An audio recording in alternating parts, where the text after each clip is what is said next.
to become Kurt Angle's son because he sort of, kind of, a little bit looks like Kurt Angle, and someone thinks that this is going to make for good TV. I have to say this, and this isn't coming from someone who isn't a wrestling fan, but is it not time for Vince McMahon to just die? I heard someone go off and say, don't blame it on Vince. He doesn't even go to the shows anymore. But he still runs the show. You know, he still makes the calls. Is it not time for him to just walk away and hand it over? They would pretty much the only way they're going to force Vince out is on a gurney going towards the funeral home. Pay me $1, I'll do it. Just $1? It wouldn't take much. A Canadian dollar and an American dollar. One of each. Just because I'm greedy. And 1 peso. Okay, it might be hard to find a peso. We'll make it a whole North America treat. Okay, I work 2 offices over from where they actually do money exchange, and the peso is worth $1 Canadian is 1,000 pesos. Sweet. I'm not even sure I'm kidding about this. I could be rich in Mexico. I mean, come on. I go that. Sweet. I could be a drug lord. Just own my own mansion, my own car fleet. No, I would never do that because, Mexico's very far. I don't like the heat, and Mexican drug lords are scary. And I don't know. Mexican food tends to go right through you. Well, that could be, what makes me the most dangerous drug lord out there is, if you anger me, I'll poop on you. I don't know, just thinking. I don't know, man. I think you're a little bit loco on this. Okay, fine. I'll be the Mexican wrestler, El Napo, who eats too much Mexican food and poops everywhere. It's Senor Napo. Oh, whatever. It's El Napo now. El Napo! I'm not sure you know what that means in Spanish. I don't care. I've gone Mexican. If UFC fighters can poop all over the arena and get paid extra money for it, then I could do it in a fictional wrestling writing thing. You have no idea what you're talking about. I have no idea. I never do. This whole show has been talking about a cat. Yeah? And it's probably been our most entertaining one yet. I don't know. Talking about cats. I don't know. I don't know. It's perfect, actually, because every time I was trying to tackle a cat, I literally was, falling over. So it's the perfect El Napo. El Napper? El Napo? Senor Napper! Yeah, it's the perfect, right? So I'm living in real life now. You're living it in real life. Bravo! Good for you! So I've got to point out before we start doing our end of show, Hubaloo, on Sunday was actually the season 7 premiere of Game of Thrones, which I was excited for. Not everybody is, but you'll be amazed to know that while you may not have tuned in or care much about it, 16.1 million people disagree with you.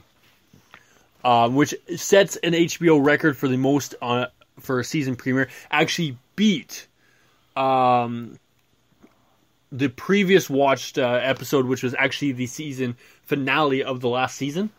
So actually even more than that. And in comparison, if you go back to the season 7 premiere of The Walking Dead, they had 17 million views, but the season finale had 11.3 million views. So time will tell if being a short season for the Game of Thrones, if the viewership will actually stay where it is, or if it will go down. I'm just kind of curious because, it would seem to me in some ways that these two shows will go off and would draw different audiences.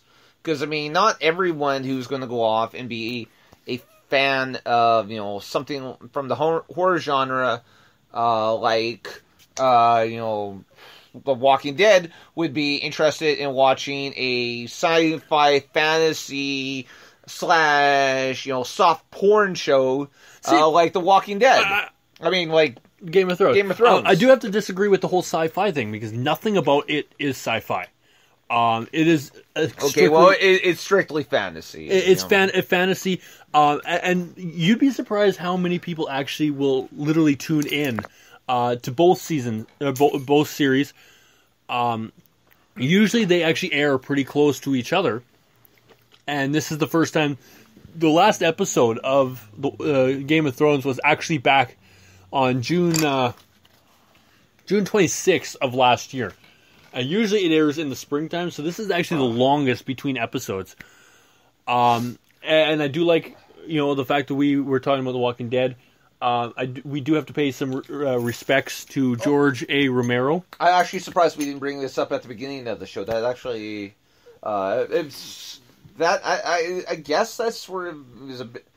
It shouldn't be a shock, but it feels like a shock. It is to a point because he was the stepping stone on most zombie related movies and the whole zombie empire. Without him, I don't think it's pretty much guaranteed The Walking Dead would not exist in the same way it has now. It is now. He was an icon of so many sorts.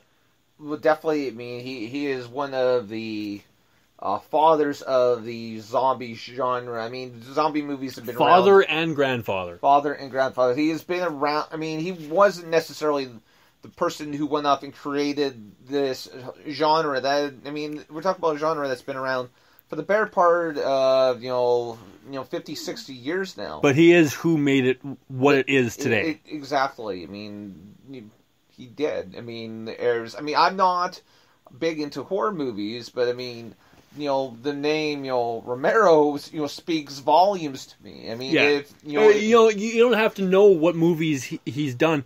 As soon as you hear Romero, you automatically know, okay, zombies. Zombies. I mean, he was. I don't believe there's been any other director out there that's been more synonymous for a certain subclass of genre, as Romero has been with zombies. I think I don't know, I can't think of anyone else off the top of my head. I'm trying to think of the guy who went off and he did the Scream quintet. What the heck? But my brain's not working, any better than it usually does. So yeah. So we also have to pay respect to Martin Landau, who also passed away, I think, shortly after. Before we actually start, I don't know much about him, so I'm not going to go into much detail. But we paid our respects. My wife brought him up, and she said, "Oh, you should know who he is. He was from this show and that show, and he played this role, that role. He was on Doctor. He played a doctor on Doctor Who." And I was like, "Honey, I'm not a huge Doctor Who fan. I'm not. In fact, I mean, that's kind of interesting. We should bring this up that the 13th Doctor is going to be played by a woman." Yes, and I actually find it quite phenomenal that so many people are upset on it. And I can't believe how many people are losing their crap on this. I'm not a fan of it for one specific reason. And the reason being of what it looks like. Now, if they had done the first female Doctor years ago, it would have been a big deal of, okay, this is our first female Doctor. In today's age where we're being, they're taking male-dominated movies and turning them into females. You got strong female leads and all that. To do a female Doctor doesn't seem like such a big deal anymore. It seems like it's almost expected or it's forced. It definitely feels forced, and it seems bizarre because this is going to be the final Doctor because they're only allowed to go off and to regenerate 12 times. The Time Lords, and so I mean it feels weird that now that they're going to go off and have a female Doctor who's going to be the last one. So I mean, regardless of the situation, she is going to have on her shoulders the remainder of this series. And that's why I think that this was a bad choice to do.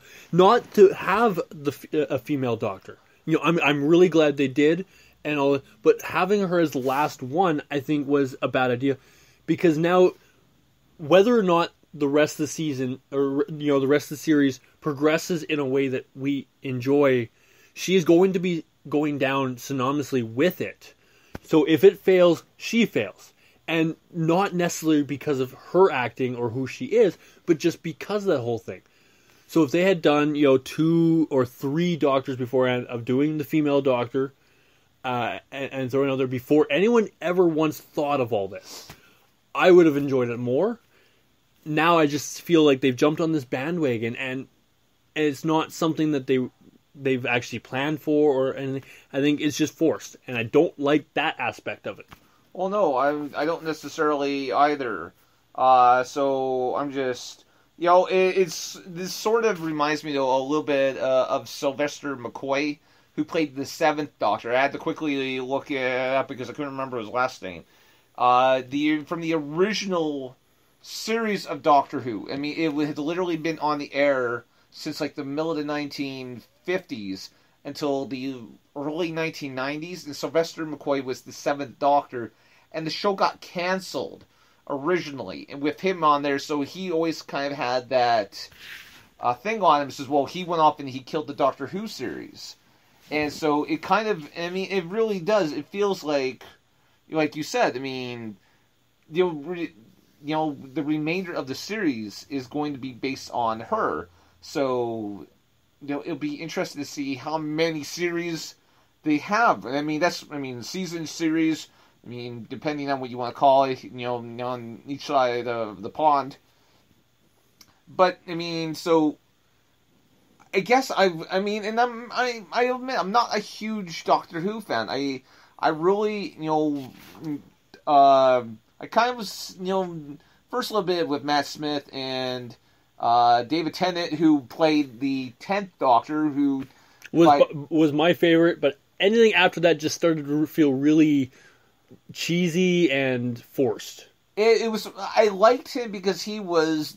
I always refer to him as being the flawed Doctor. Mm-hmm. He was the Doctor who went in there, and he, in the first episode with him as the Doctor, he goes up and says, "I'm the Doctor who doesn't give second chances." And he definitely was a much darker Doctor. He made a lot of bigger mistakes. And, I mean, he was, I think, the first one who truly, went off and let his guard down and kind of fell in love. With Rose. With Rose, yeah. So, And that whole banter back and forth between the two, that's what made it. So I'm really, what I want to see with this new female Doctor is the banter, is continuing that banter of who her companion will be. And I think that's going to be the biggest issue, because how do they, if you do it too far, it looks, it looks wrong. If you don't do it, far enough, then it just doesn't feel right. So there's got to be a happy medium that they got to find, and I'm not sure they're prepared for where this goes. I'm not sure what they're going to do. I mean, and again, this kind of brings back to the issue. She is going to be the final Doctor if they go off and they stick to the original plan. Lazy Nerd actually brought up an idea that could actually have some merit. Maybe it's only the male Doctors who can regenerate 12 times. It's possible. I don't know. I do know that the Master, who last time I saw the series had somehow become Missy, had found ways to get around the rule of the 12 generations. He actually went off and literally on his while he was dying in his 13th form, he stole the body of another person. And then if you watched the 8th Doctor, which has actually only appeared in a movie, he goes off and then takes over the body of another human being. And then, I kind of get lost. I don't remember how he gets regenerated to become the Master that David Tennant's Doctor had to deal with, and then shows up again as Missy.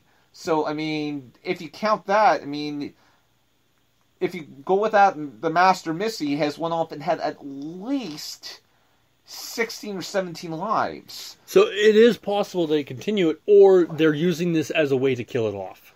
It's quite possible. I know that there are American networks who want to go off and want to create their own Doctor Who series. And just because of what I've seen, how the American networks and Hollywood and that does for Japanese anime, making it live action. Leave it alone. This is not your project. Just don't even